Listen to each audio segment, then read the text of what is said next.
Otra propiedad física que depende de las uniones intermoleculares o de las uniones que hay entre las partículas que forman a la materia es la solubilidad.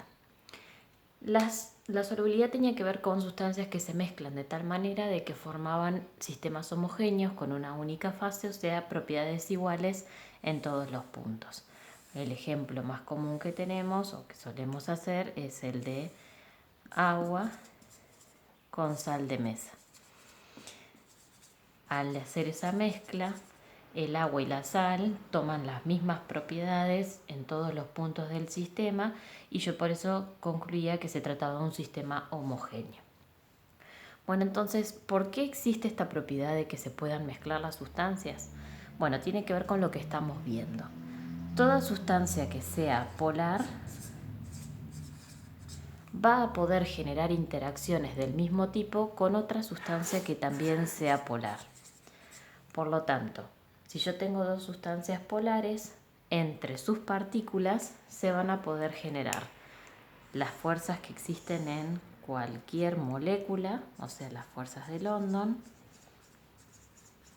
Se van a poder generar uniones del tipo dipolo-dipolo.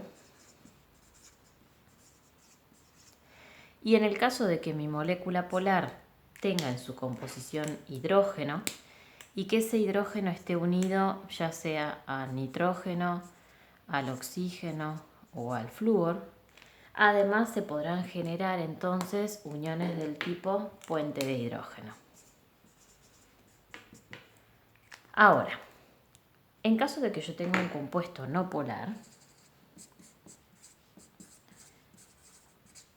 va a poder mezclarse con otro que sea no polar. Por ejemplo, si yo quiero disolver grasas o aceites, tengo que usar un solvente que también sea no polar. Con los que estuvieron el otro día en el encuentro, vimos que, por ejemplo, en ese caso el tetracloruro de carbono, que es un compuesto no polar, permite, por ejemplo, disolver grasas o aceites. Del mismo modo, para sacar manchas de grasas o aceites de telas que no se pueden lavar con agua, se usan solventes no polares para poder quitarlas, o sea, para poder removerlas. Entonces, toda sustancia polar se va a poder mezclar con otra sustancia polar, ya que genera interacciones del mismo tipo.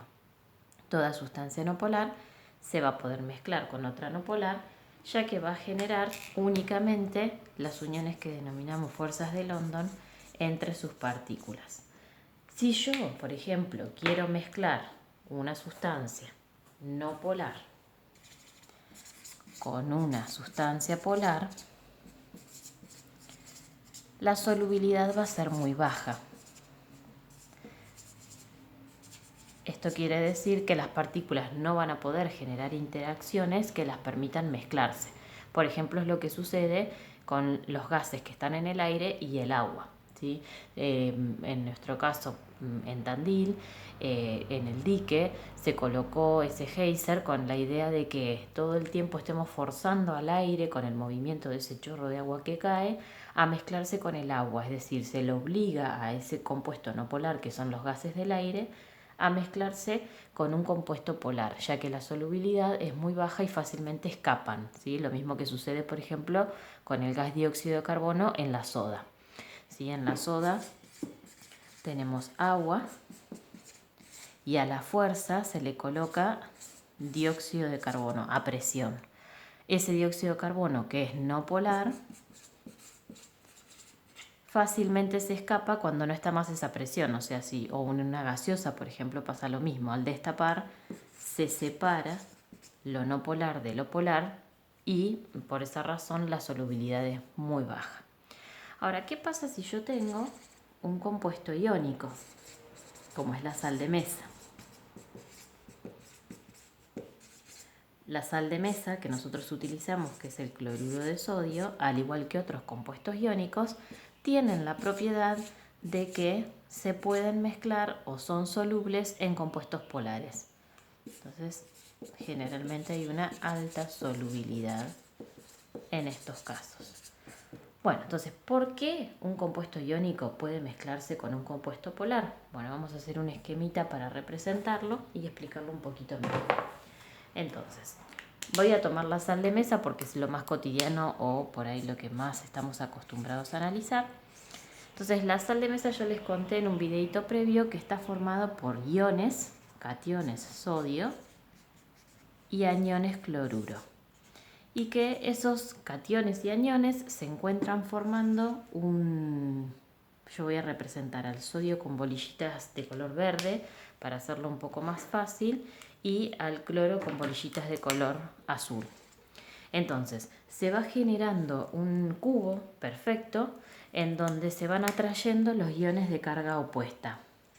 O sea, el catión sodio atrae a aniones cloruro y los aniones cloruro atraen a cationes sodio y así se va generando una red de interconexión entre los iones, donde lo que no tenemos que perder de vista es que se va formando una geometría en el espacio que en el caso de la sal de mesa es un cubo perfecto.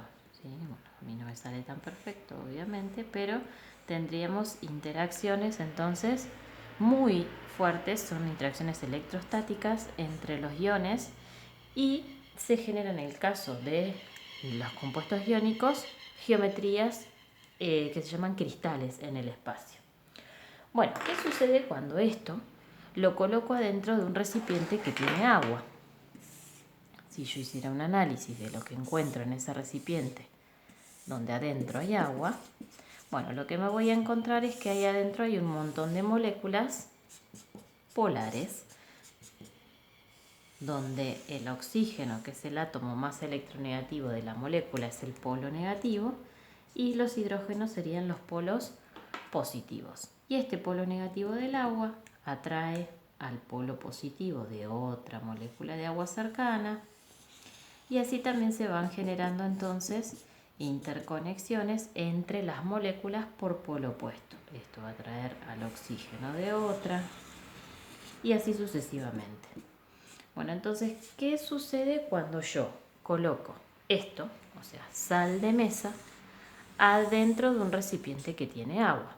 Bueno, lo que va a ocasionar el agua en un principio es romper esos enlaces que atraen a los iones, o sea, rompe esas fuerzas electrostáticas que mantenía a los iones unidos. Por eso uno no ve más a la sal de mesa, porque en realidad se separan por completo los átomos que la estaban formando, los iones. Entonces ya nuestro ojo no los puede percibir más.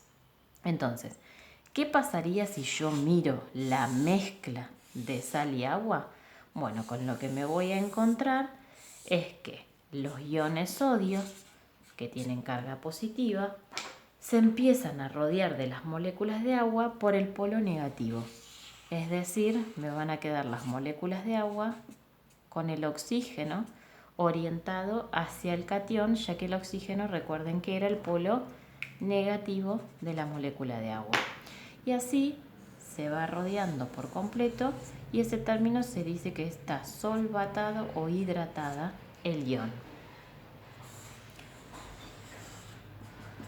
Ahora, como los hidrógenos del agua son los polos positivos, lo que van a hacer es atraer a los aniones cloruro.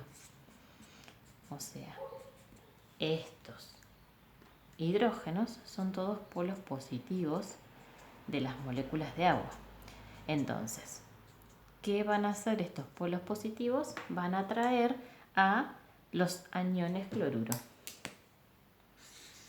Y así entonces el anión cloruro, que tiene carga negativa, se rodea de las moléculas de agua por sus polos positivos.